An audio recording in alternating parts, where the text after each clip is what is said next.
Hey guys, before I begin, just want to say I'll be streaming every Tuesday and Thursday at 7 PM GMT, so do join me to chat and have fun, and I'll be more than happy to talk about almost anything, doesn't really have to be games related. And yeah, most importantly, do remember to like and subscribe if you like my contents.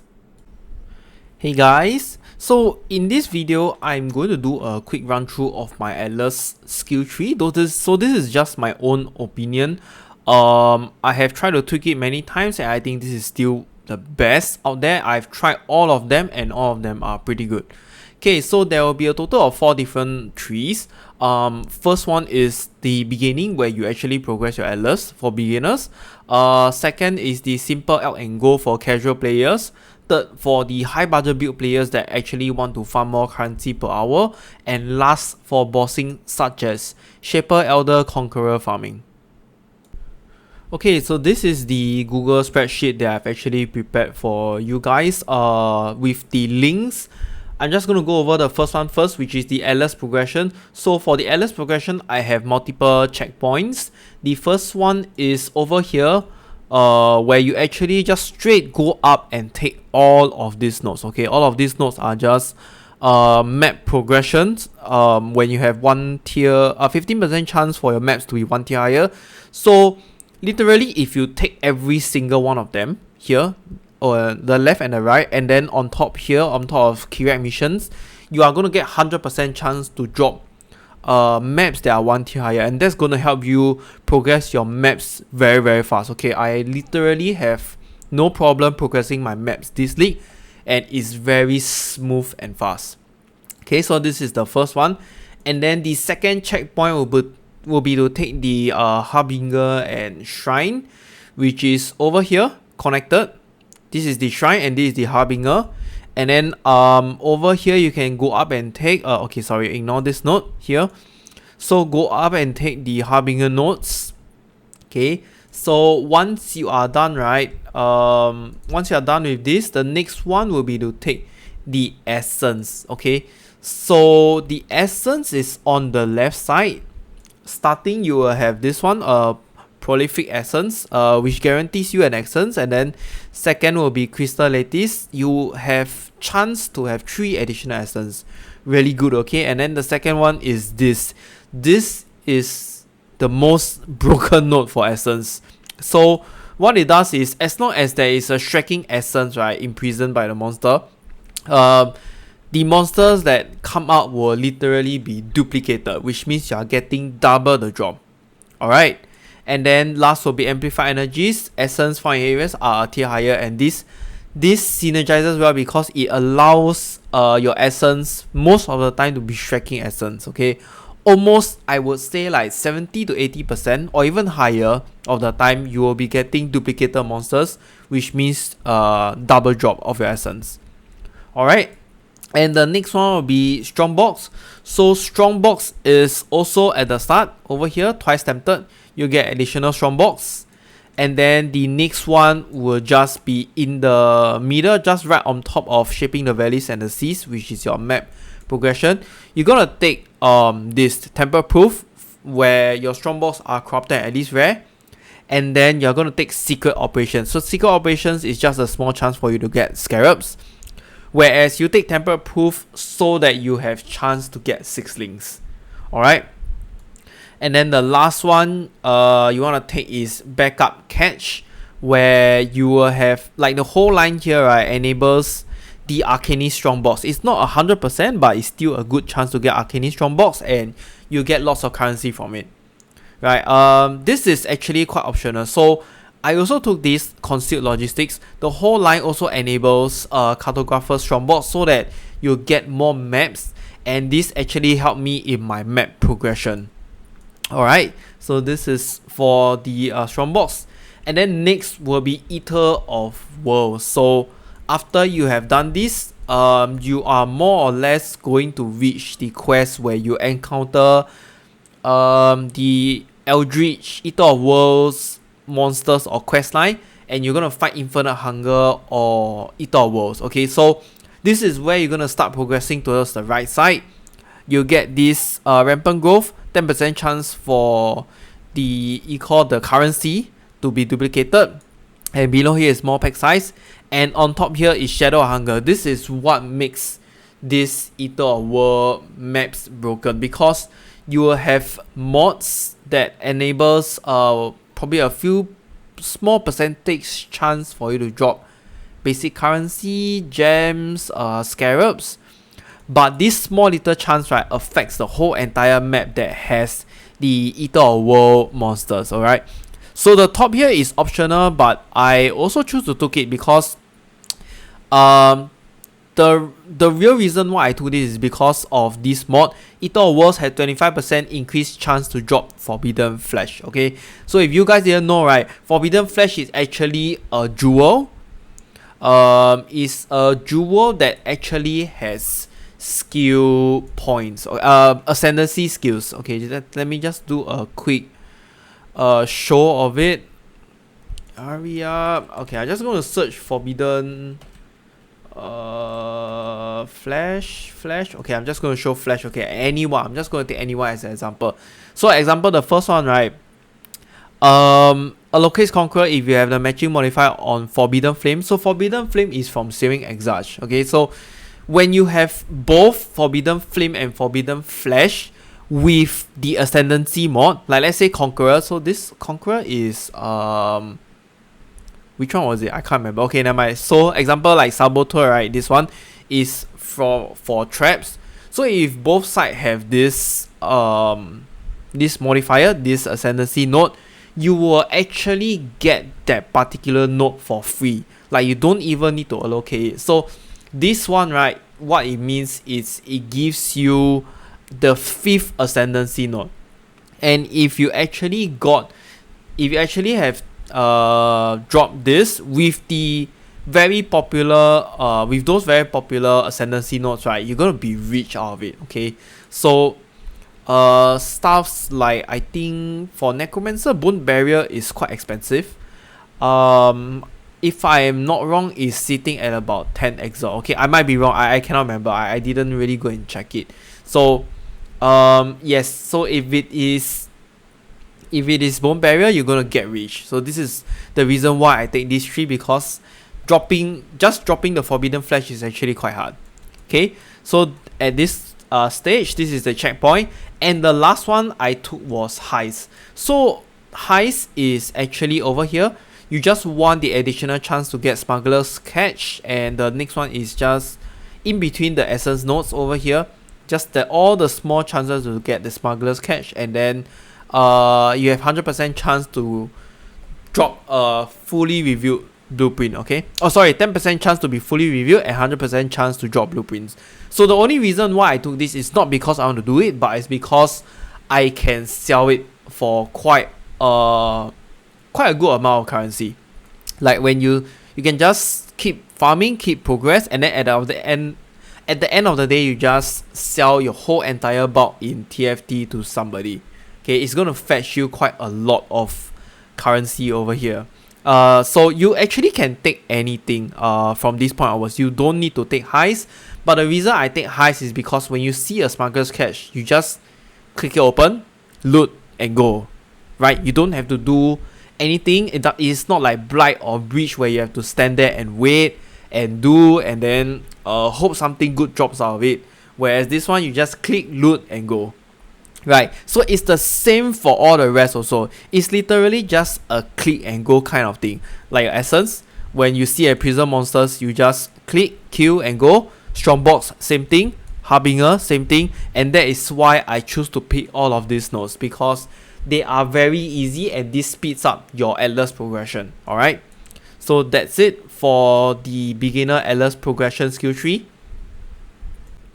Okay, the next one will be the Elk and Go skill tree. Okay, so just let me find it. Okay, this is the skill tree, and you're only going to respect this, right, after you have completed your map Atlas. Alright, maybe you can just maybe if you're lacking like 1, 2, 3 maps, you can respect also, doesn't matter. What I meant is if you are almost completing the Atlas, you can respect to this. Alright, so this one has actually the following mods: Harbinger, Essence, Strongbox, Heist, The additional one will be Harvest and a small amount of Delirium, which I will show later. So as usual, this is the L and Go, and that is why I took the Harbinger the Harbinger notes, because it's just hit and go, Essence, hit and go, Strongbox, hit and go. And the additional ones I took here was Harvest, because I want to have some chance to actually start crafting my endgame items, and that is why I took Harvest. And if you actually encounter those very, very expensive mods like Influence, or the the other one that has lots of currency, okay, I can't remember, but you can check them on TFT if you want. You can actually sell them for pretty high, like a few exalts or one exalt or such. Yeah, and if you actually run out of alchemy or whatever, you can just use all these mods to try and gamble your maps. Not gamble your maps, I mean roll your maps to be rare. So it's pretty good as well, even though it takes a lot of time, but it's like a luck chance for you to actually try to craft your endgame items. And when I meant like endgame items, I meant probably your large cluster jewel, your medium cluster jewel, where you need to hit the exact passive nodes for them. So yes, Harvest is like literally free for all this crafting. Yeah, you don't have to spend any currency, and that's why I took it. Alright, and the last one I took was Delirium. Okay, just a small amount of Delirium. So over here, which you see is just beside the Essence, 4% chance to contain a mirror of Delirium, and the other 3 nodes is here. So it's just 1%, 1%, 1%. Alright, so the chances is really not a lot, but it's just 7%, and if you get it, you get it. You don't, then you don't. That's all. It's just a small chance for you to have a Delirium mirror, where you can actually get all the Delirium orbs, cluster jewel, just for that small additional chance of more currencies. Right, so this is the L and Go, very simple. And okay, so for this one, the real purpose is over here, which is the Eater of Worlds. Okay, you just want to keep running all of this Eater of World map. Every map you run, you're just gonna take Eater of World, not Witness, I don't know what is it called, but the one where you click on the map device, right?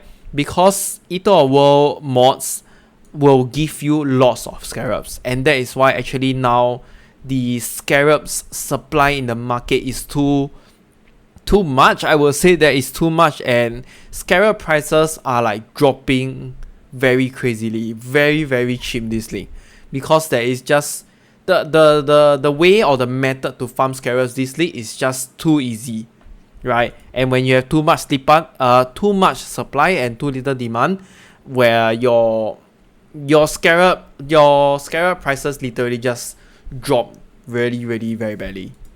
But it is still good, because it is just additional money. Like in one map, right, you can probably get, if you are lucky and you get like double scarab mods, you can get like 20 plus scarabs in a map. That's really crazy for just a simple L and Go, right?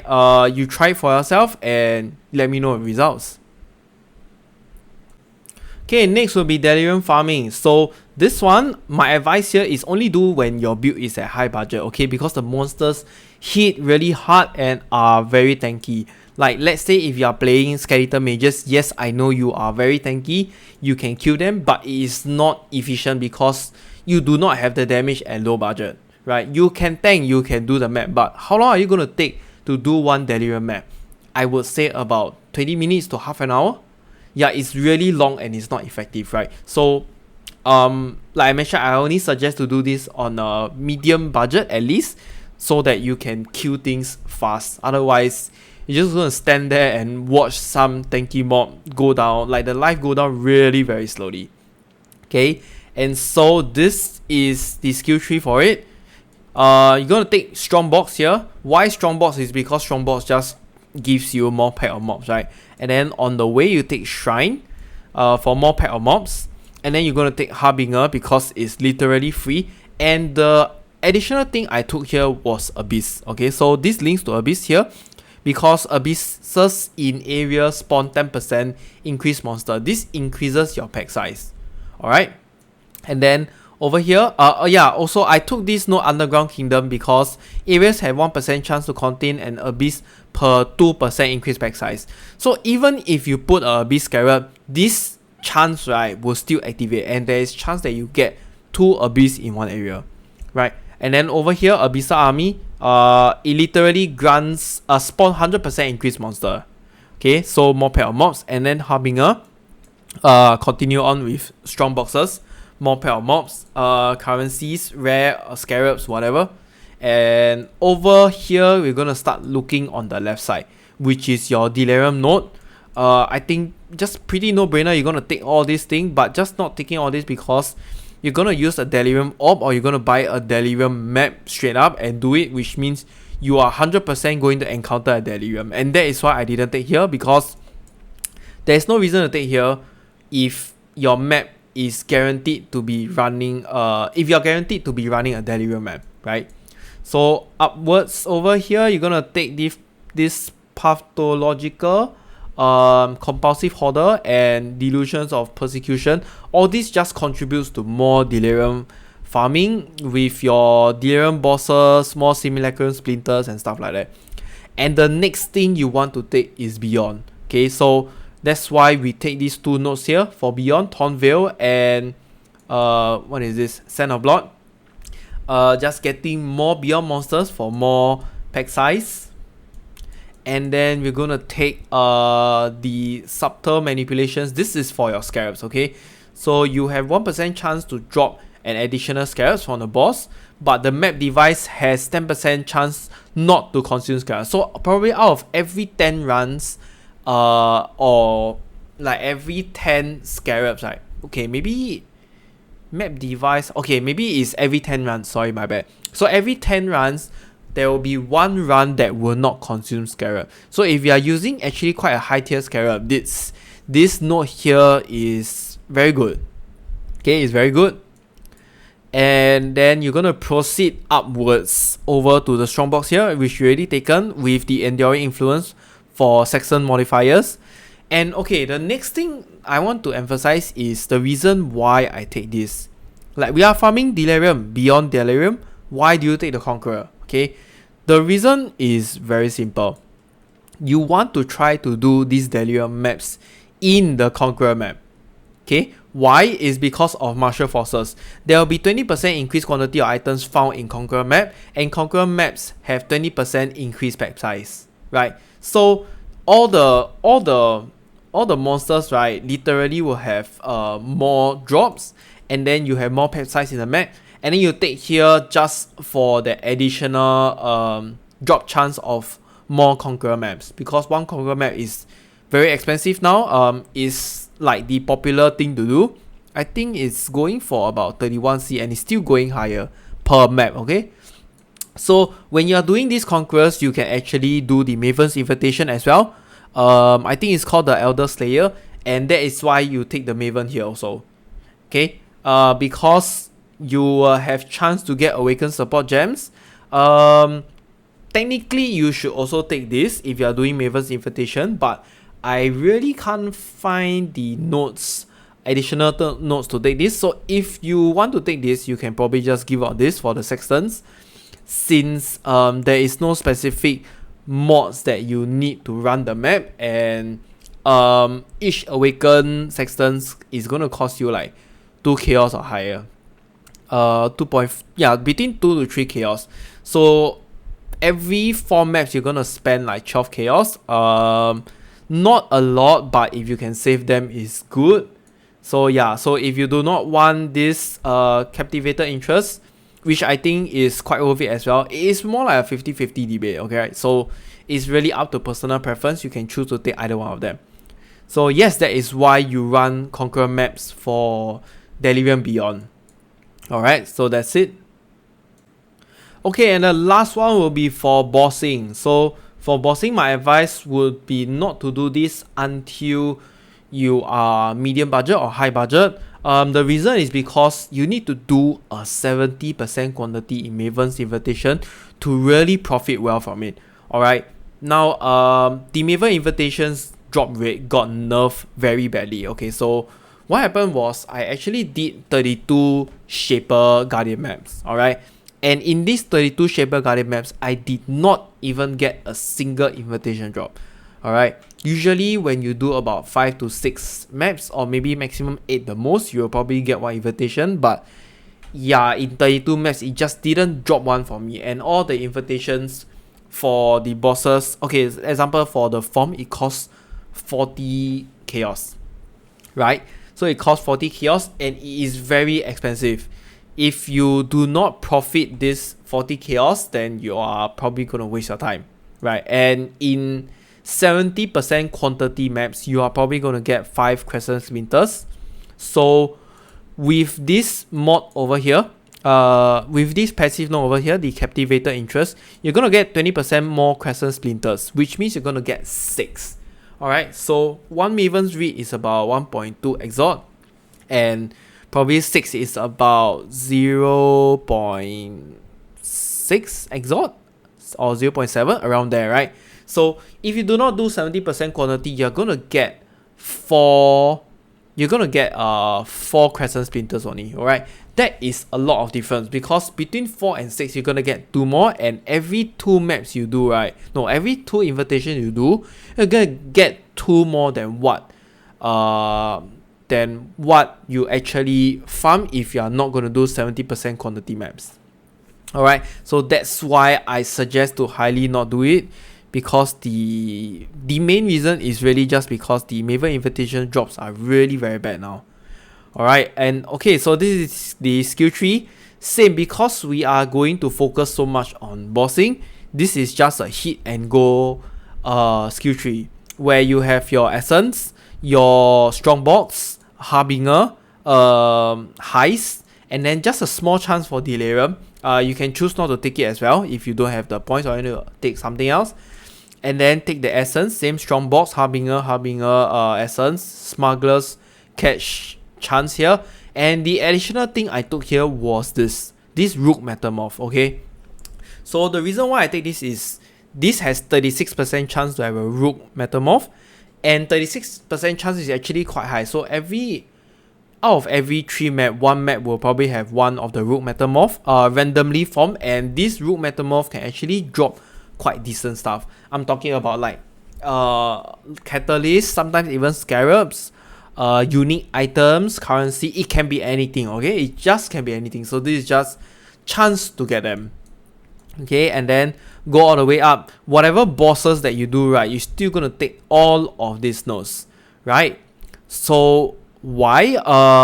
Okay, so only if you are doing Conqueror, sorry, I did not emphasize, only if you are doing Conqueror maps then you take this, otherwise you do not even take it, right? Because this only affects Conqueror maps.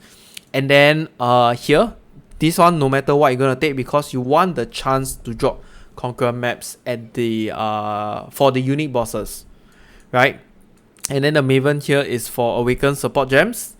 And then over here is just no brainer, you're gonna take everything, because whether or not you do Conqueror, you also want the drop chance for Elder or Shaper Guardian maps, right? So that's it for the bossing one, really straightforward. But I strongly advise not to do this. I have actually tried myself and it's not really profitable, like I mentioned, unless you can do 70% quantity. Alright, okay, so that's it for all the skill trees. I have shown the Google spreadsheet link in the description below. Do remember to check it out, and let me know if there's any problems or issues, because I might have missed out one thing or two. Alright, thank you. Okay, if there's anything you would like to comment, feel free to write in the comment section below, or you can also hop over to my Discord channel hideout and let me know.